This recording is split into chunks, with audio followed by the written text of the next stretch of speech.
Snow clung to my windshield as I turned into the driveway in Boulder. The house glowed with strings of white lights, the porch rail wrapped neatly, as if nothing in the world could be wrong inside. My chest tightened the moment I saw it. 8 years of driving down this same street at Christmas and still hoping for something different. In the back seat, a pile of wrapped boxes leaned against each other, paper creased from the drive. Each one had been chosen carefully, bought after long days managing construction projects in Denver. They were not expensive, but thoughtful, and I carried them like small proofs of my worth. I cut the engine and sat for a moment, listening to the ticking under the hood. 8 years of paying $1,850 each month to cover the mortgage, another few hundred for utilities insurance, whatever came due. I saw the bills flash in my mind, the numbers stacking higher, my signature at the bottom of every check. My name was never on the deed, but the house still lived because of me. No one ever asked how the lights stayed on, how the water never stopped. They never thought to. I opened the door, and the cold air bit at my face. My boots crunched through the snow as I lifted the gifts from the back seat, balancing them in my arms. The front windows glowed with a warm yellow light. Inside, I could hear laughter. My brother's voice carried easily, bright and full of confidence, as if it had been waiting for an audience all year. The door opened before I could knock. My mother stood there in a deep red sweater, hair set perfectly, her eyes sliding past me to the street, as if she expected someone else. She moved aside and let me in without a word. Heat and the scent of roasted ham met me as I stepped into the living room. My father sat in his old recliner, a glass of bourbon in hand, his face flushed with pleasure. He was laughing at something on Mark's phone. My brother stood in the center of the room, scrolling through photos of ski trips and business meetings, his wife Vanessa draped against him like a satin ribbon. She looked up when I entered, offered a smile that barely touched her lips, then returned her gaze to Mark, as if he were the only person worth noticing. I set the stack of gifts carefully by the entryway and brushed the snow from my coat. For a long moment, no one spoke to me. The laughter kept rolling, the photos kept passing. I shifted my weight, and finally Mark lifted his chin. "Clara, you made it. Long drive, huh?" "Yes, traffic was rough." I forced my voice steady. "I thought I'd bring something for everyone." Vanessa's eyes moved briefly to the boxes, then back to Mark. "That's nice," she murmured, her tone thin and light, a compliment wrapped in indifference. My father raised his glass. "To Mark," he said, his voice booming. "To the man who keeps this house steady. Without him, who knows where we'd be." The words struck harder than the wind outside. My jaw tightened, but I said nothing. The bourbon in his hand had been bought with my paycheck, the roof above him with my hours of overtime. Yet it was Mark who stood in the center of their praise. My mother walked over to the gifts. She brushed her hand across the top package, the ribbon sliding beneath her fingers, and pushed it slightly back toward the wall. "We'll decide where to put these later. For now, just sit." I bent down and picked up the smallest box, the one wrapped in silver paper. Inside was a blue scarf, her favorite shade. I held it out with both hands. "I thought you'd like this." Her gaze settled on me, sharp and cool. "That won't be necessary, Clara. Put it down." The paper rustled in my grip. I lowered the box slowly, my throat dry. Her eyes didn't soften, not even for a second. She turned back toward the others. Behind me, Mark was showing another picture. Vanessa laughed, her voice bright and practiced. My father slapped his son's back, proud and loud. The tree lights shimmered across the room, the ornaments catching glints of gold and red, but none of it reached me. I stayed standing, my coat still on the pile of gifts stacked by the door, like strangers waiting for permission to enter. My hand closed around the scarf box so tightly, the ribbon cut into my skin.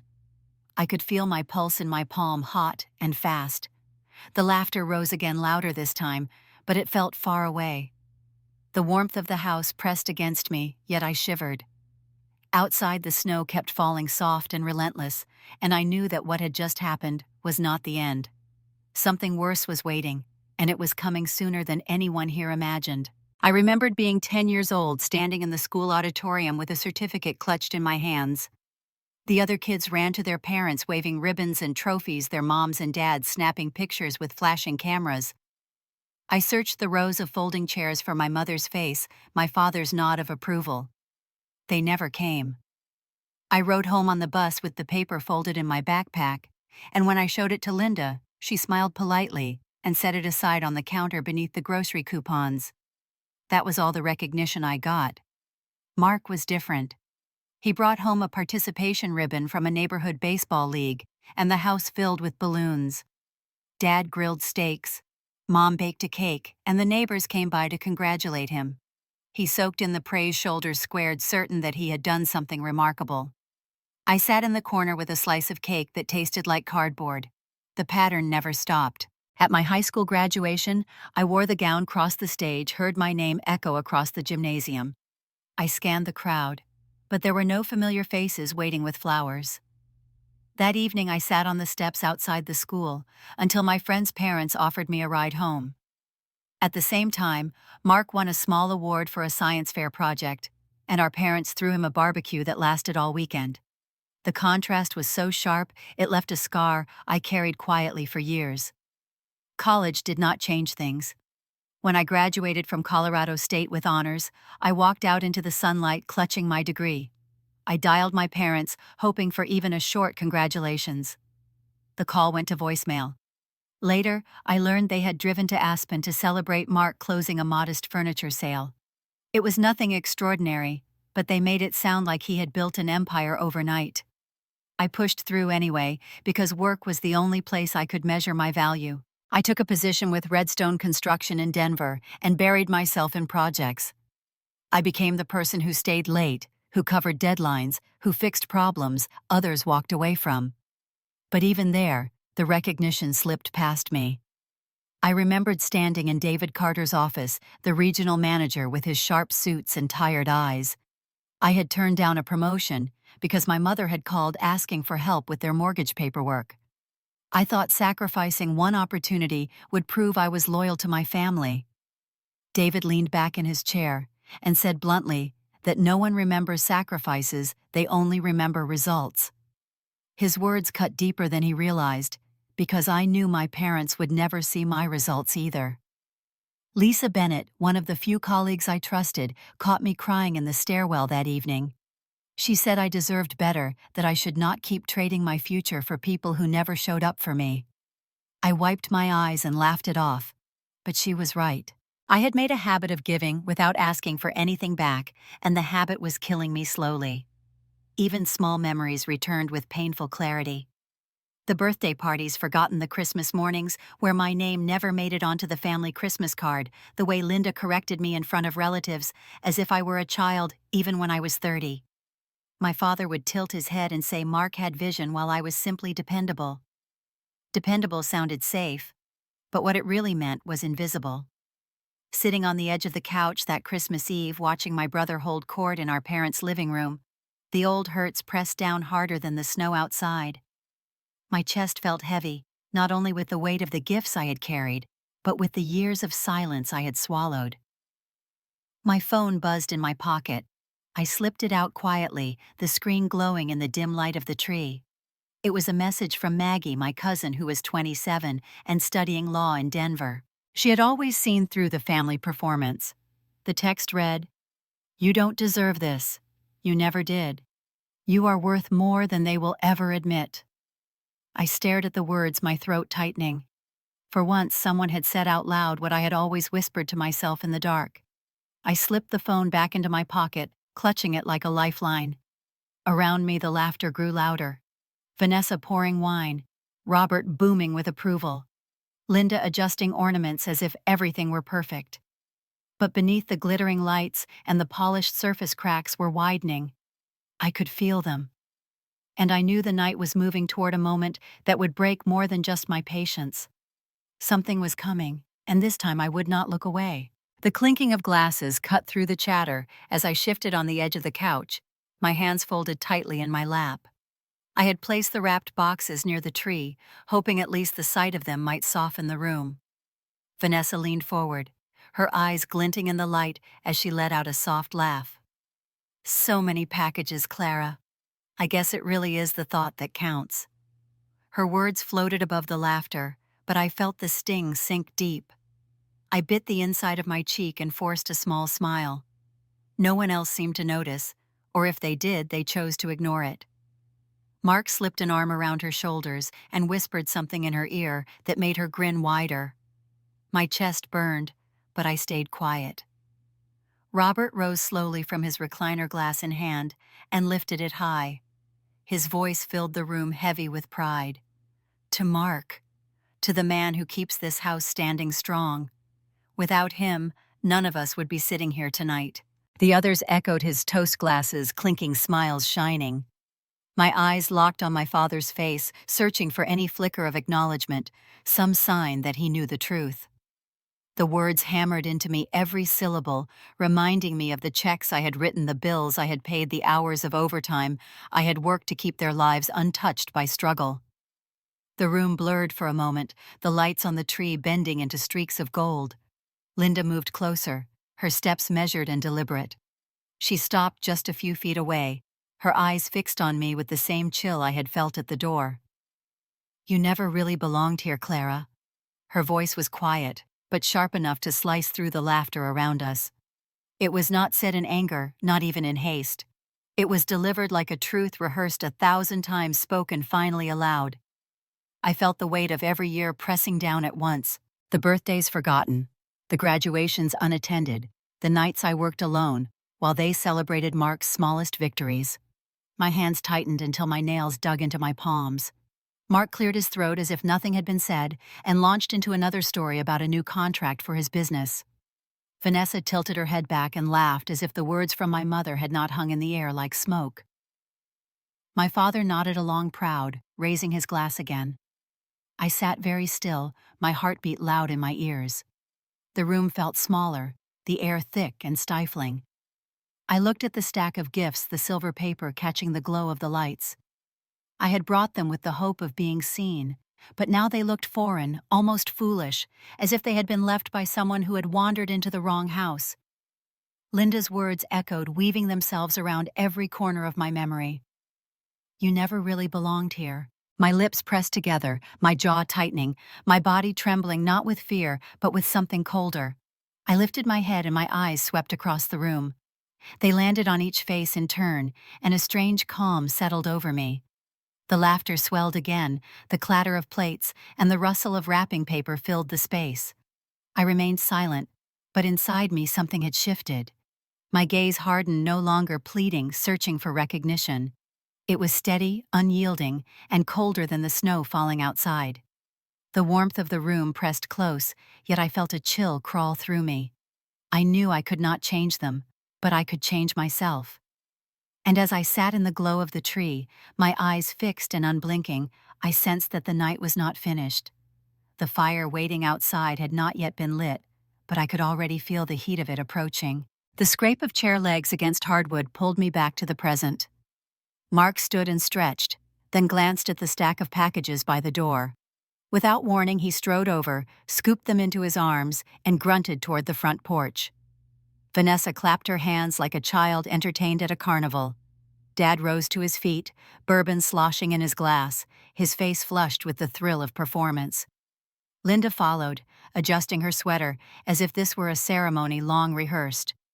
The room emptied toward the door, and I stayed seated for a moment, frozen, listening to the swirl of cold air as it rushed in. Then curiosity and dread pulled me up, and I stepped into the yard. Snow crunched under my boots, brittle and sharp.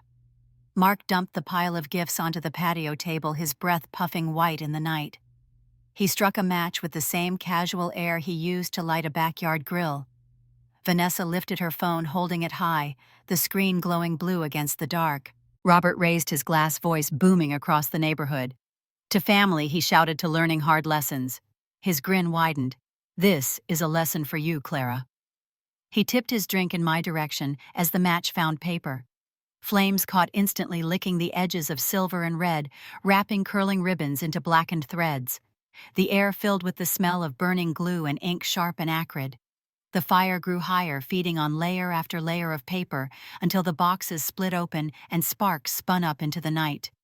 Vanessa laughed as if it were a comedy routine, her camera steady, her words sugar-coated with venom. "Look at this," she whispered into the phone, like we needed more proof. Neighbors had begun to gather. James Parker from across the street leaned on his fence, eyes narrowing. A few children peeked out from behind their parents, their faces lit by the orange glow. The crackle of fire filled the silence between bursts of laughter from my family. I stood still, arms at my sides, the cold wind cutting through my coat. My face burned not from the flames, but from the humiliation. Every ribbon, every bow I had tied with care turned to ash before me. My throat ached, but no tears came. Robert lifted his glass higher, the fire reflecting in the liquid. "Here's your reminder, Clara. You are not one of us." Mark chuckled, tossing another half-crushed box into the pile, sparks shooting upward. Vanessa's laughter trailed sharp as glass. The flames cast their reflection in the windows of the house I had kept alive with my paychecks. The irony seared through me, but I kept my body still. The laughter swirled around me, but inside, there was only silence. It was the kind of silence that solidifies into steel. My fingers slid into my pocket, closing around the phone. The screen lit my face pale against the glow of the fire. I scrolled through folders until one label glowed back at me. Mortgage evidence. Inside were years of statements, scanned checks, bank transfers, all bearing my name. Proof of who had truly kept this house standing. The laughter continued, the flames hissed louder, but I no longer heard them the same way. The evidence sat in my hand like a secret weapon waiting for its moment. I closed the screen slowly, my reflection staring back at me, steady and cold. The scarf I had bought for my mother flashed briefly in my mind, the soft blue wool that would now never touch her shoulders. It was gone in smoke, but something else had risen in its place, something they could not burn away. I lifted my head and let my gaze settle on each of them one by one. Mark basking in attention. Vanessa recording for her own amusement. Robert playing king of the moment. Linda with her arms crossed, satisfied. My silence unsettled no one yet, but it would. The fire crackled, a box collapsed inward, and ash swirled into the snowy air. My chest felt heavy but steady. My hands no longer shook. The humiliation had passed into something colder, sharper, a clarity I had never known. I turned slightly, watching James's eyes linger on the scene, his phone now lifted discreetly. The glow of another recording flickered across the yard. I knew in that instant the story of this night would not end in ashes. I slid the phone back into my pocket and straightened my shoulders. The fire roared louder, but inside me a different flame had taken hold. The night was far from over, and what they believed was a victory would soon turn into their downfall. I walked across the frozen yard without a word, the sound of laughter and crackling fire trailing behind me. My boots hit the pavement hard as I crossed to my car parked along the curb. The cold stung my face, but the heat inside me burned hotter. I slid into the driver's seat, slammed the door shut, and sat in the silence that followed. My hands trembled for only a moment before I pulled out my phone. The screen lit up, reflecting my pale face in the dark window. I scrolled through my contacts until I found her name. Rachel Moore. My friend since college, now a real estate attorney in Denver. Someone who had seen me at my weakest and never once turned away. My thumb hovered over the call button, then pressed. She picked up quickly. "Clara, it's late. What's wrong?" Her voice cracked the dam inside me. "They burned my gifts." I whispered the words, shaking. They stood outside and burned them while the neighbors watched. There was a pause. Then Rachel's tone hardened. "Tell me you're not still there." I shook my head, even though she could not see me. "I'm in the car. I couldn't stay. You did the right thing." Her voice steadied me. "Now listen to me carefully. You've kept every payment record right." "Yes, every month, every bill. I have them all scanned." "Good. Then we're not powerless here." She spoke with the sharp certainty that made her so effective in court. "You are the co-borrower on that mortgage. 8 years of payments, Clara. That gives you leverage." I closed my eyes, the memory of signing papers flashing back. They had asked me to help when the bank questioned their credit. I had agreed, thinking it was temporary, thinking it was family. Temporary had become 8 years of writing checks. Rachel continued. There are 3 steps. First, you stop payments. You are not obligated to keep bleeding money into a house where you are not welcome. Second, we send a formal notice to the lender making clear you are ceasing payments and requesting action. Third, we initiate a legal sale. As co-borrower with the record of full contribution, you have every right to do it. My breath came faster. You mean I can sell it out from under them? She did not hesitate. Yes. The house is tied to you just as much, but the payments prove it is yours in substance, if not in name. They cannot erase what is documented. The weight of her words sank deep. For the first time all night I felt the ground solid beneath me. I had been humiliated, erased, treated like a stranger. But in silence I had built something stronger than their mockery. Evidence. I tightened my grip on the phone. Start the process tomorrow. Rachel exhaled slowly, as if she had been waiting to hear those words. Then that is what we will do. Her voice was steel. Clara, that house is yours, not theirs. The tremble in my hands stilled. I looked out at the faint glow of the fire across the yard, the silhouettes of my family moving in its light, unaware of the call happening only feet away. The ash rising into the winter sky no longer felt like my loss. It felt like a warning of what was about to come for them. Rachel's voice pulled me back. I'll draft the notice first thing in the morning. Keep your records close. Do not answer their calls. Let the silence speak for you until the papers do. I nodded into the dark. Thank you, Rachel. Always, she said, her tone softer now. You've given them enough. It's time they learn what it feels like to lose. The line went quiet, and I stared at my reflection in the darkened screen of my phone. My eyes looked different. Not broken, not pleading. Cold, steady, almost unfamiliar. I set the phone down beside me, my fingers brushing against the folder app where mortgage evidence glowed faintly.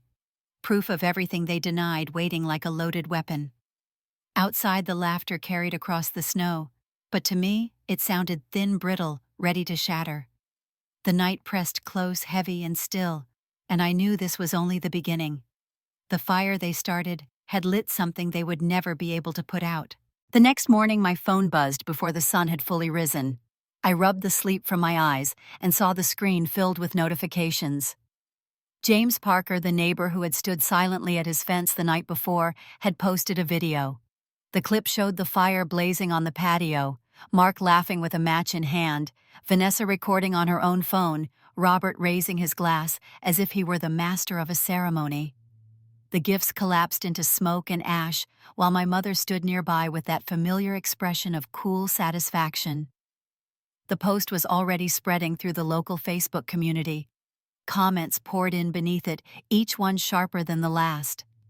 People asked how parents could treat their own daughter that way. Some wrote that they had known the Jensens for years, but never imagined such cruelty. Others tagged friends demanding they watch. By the time I finished scrolling, hundreds of angry faces had reacted to the video. I set the phone on the table and poured myself coffee. The bitter steam rose into my face, but it did nothing to soften the taste in my mouth. I picked the phone up again this time, searching my mother's church page. The whispers had already reached there. Congregation members were questioning whether Linda should be leading prayers for others when she could not show kindness in her own home. The words burned hotter than the coffee, each one a reminder that their carefully painted image was beginning to crack. My phone rang.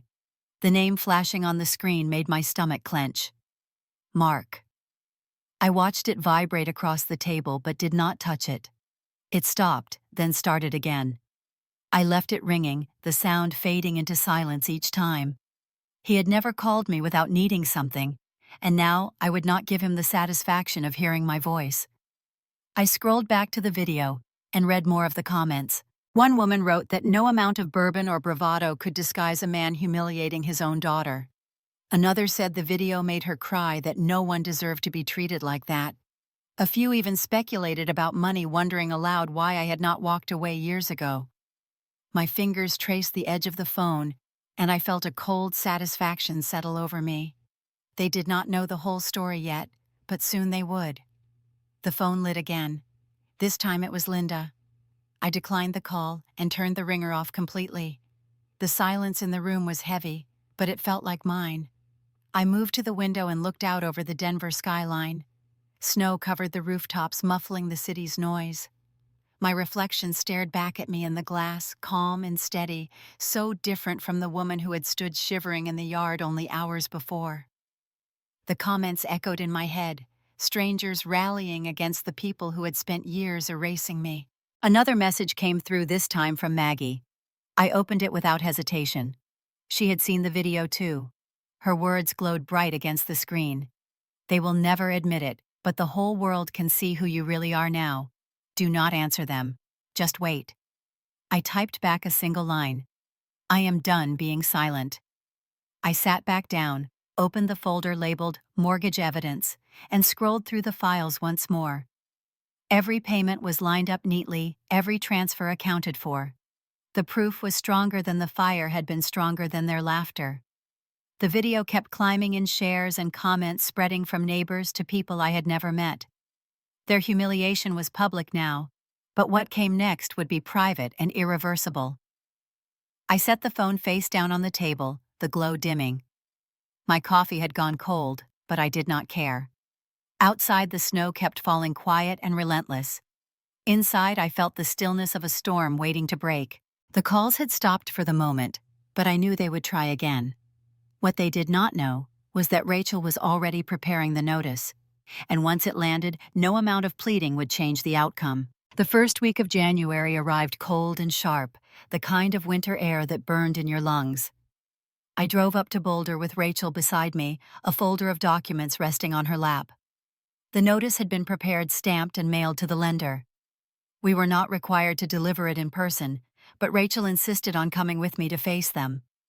She said sometimes silence was enough, but sometimes the truth needed to be spoken out loud. When we pulled into the driveway, the lights were on, glowing against the snow. I saw Mark's car parked crooked, Vanessa's SUV beside it. My stomach tightened, but my resolve did not waver. We stepped out, boots crunching, and walked to the front door. Linda opened it before we could knock. Her eyes flicked from me to Rachel, then down to the folder in her hands. The color drained from her face. Robert's voice called from inside. "Who is it?" "It's her," Linda answered, stepping back reluctantly. We entered the living room where Mark sat slouched on the couch, his hands pressed against his forehead. Vanessa perched on the armrest, eyes darting between us. Robert rose slowly from his chair, his face already red, his glass of bourbon untouched on the side table.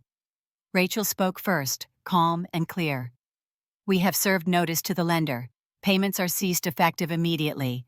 The property will be moved toward legal sale." Robert's voice boomed through the room. "You can't do that. You don't have the authority." Rachel opened the folder and laid the documents neatly on the coffee table. Her hand rested on the stack as she looked him directly in the eye. "She does have the authority. She has paid every bill for 8 years. Here are the statements. Here are the transfers.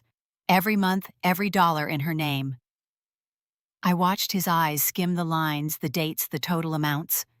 His jaw worked as if he were chewing stones. The room was silent except for the paper shuffling under his trembling hands. Vanessa shot up from the couch, her voice rising high and sharp. "This is insane. You can't just take away a house. We live here. This is our home." Rachel's tone did not shift. "You live here because she allowed you to, and she has chosen to stop." Mark lifted his head slowly. His eyes were bloodshot, his voice hollow. "Clara, please, don't do this." I finally spoke my words steady. "On Christmas Eve, you burned every gift I brought, laughed as if I was nothing. Tonight I return what you gave me. You destroyed my offerings, and now I destroy your illusion." Robert slammed a hand against the table. "You think you're punishing us. You're punishing yourself too." I leaned forward, my gaze locked on his. "The difference is, I can live without this house. You cannot." Linda's lips pressed into a thin line. She looked away, her silence louder than words. Vanessa began pacing, muttering about lawyers and appeals, but Rachel only gathered the papers back into her folder.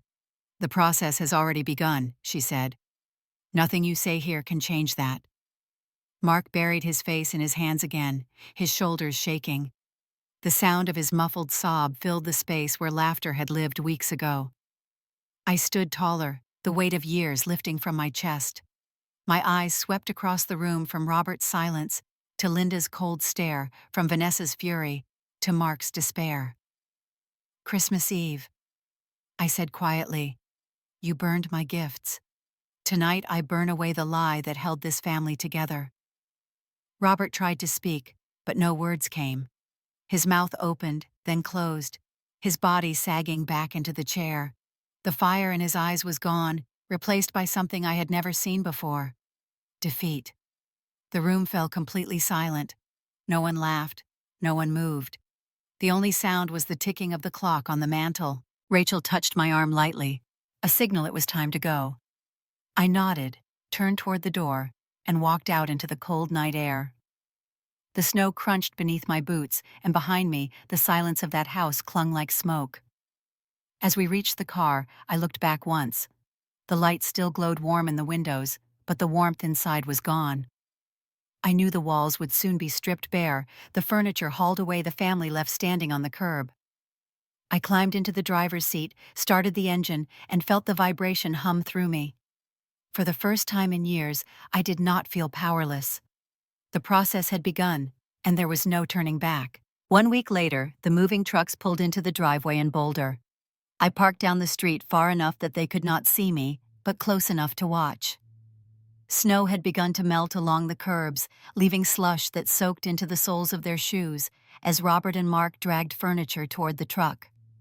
Linda stood on the porch with her arms wrapped tightly around her coat, her chin lifted high as if pretending not to notice the neighbors watching. Vanessa barked at movers, her voice shrill, her face flushed.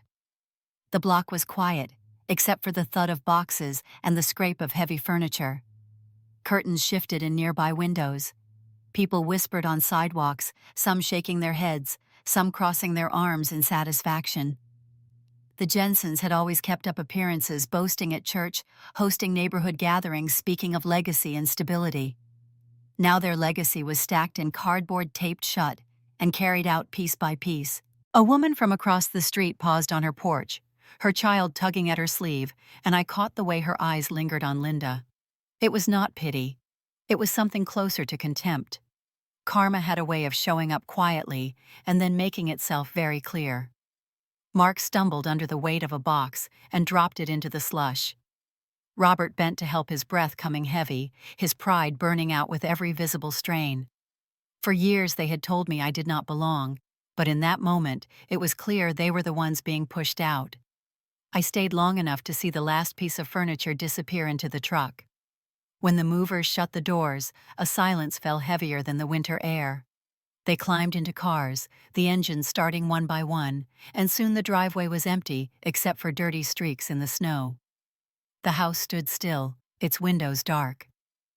I drove back to Denver that afternoon and unlocked the door to a small apartment I had signed for days earlier. It was nothing extravagant, one bedroom with pale walls and creaky floors, but it was mine. I carried a small pine tree up the stairs, set it in the corner, and strung it with white lights. When I plugged them in, the glow filled the room with a quiet warmth I had never felt in Boulder. I unpacked slowly, stacking books on shelves, hanging a single framed photograph of the mountains over my desk. Each item felt like a declaration that this space belonged to me alone. There were no shadows of old arguments, no whispers of favoritism, no laughter at my expense. Only silence, and it was a silence that finally felt safe. My phone buzzed on the counter. A message from Maggie lit up the screen. I opened it and read her words carefully. "You did the right thing. I am proud of you. Do not let them make you doubt it." I sat down on the edge of the bed, the phone still in my hand. My chest tightened, not with sadness, but with something close to release.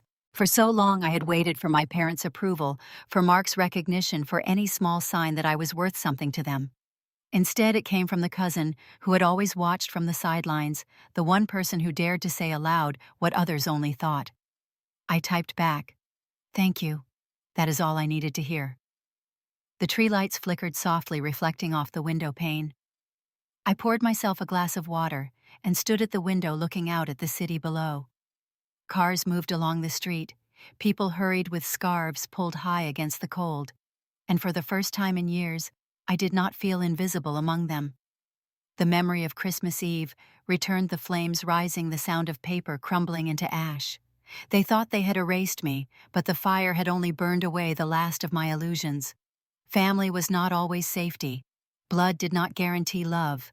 Sometimes the only way to survive was to let go of the house that held the pain and build something new with your own hands. I whispered the words quietly into the room, not for anyone else, but for myself. Family is not always a home. Justice and respect are not gifts. They are things you claim for yourself. The lights on the tree glowed brighter, as if to answer, and I let the silence settle over me, steady and unbroken. The story was no longer theirs to write. It was mine, and I had only just begun.